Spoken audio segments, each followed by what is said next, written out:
Question for Mehdi.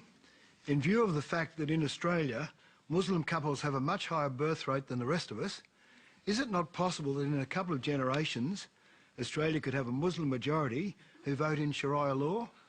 Further, if so, is it not possible that sects could develop, Sunnis and Shias, who begin bombing and shooting each other and turning currently the best country into the world like another war-torn Middle Eastern country? This is not Islamophobia, this is Sharia law phobia. Okay.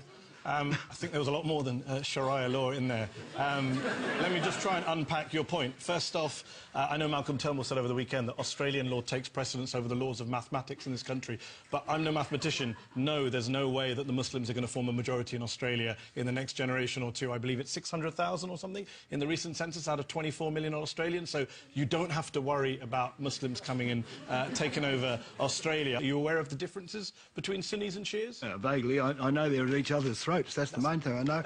They're all that's Muslim. Not true. I'm Shia and my best friend is Sunni. Well, I think it's not true.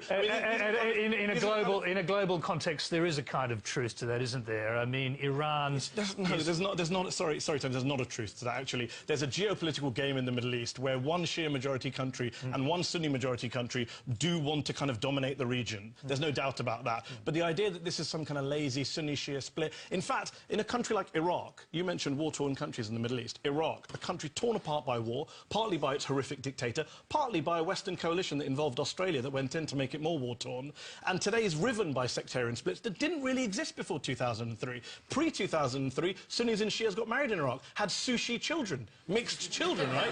So let's not...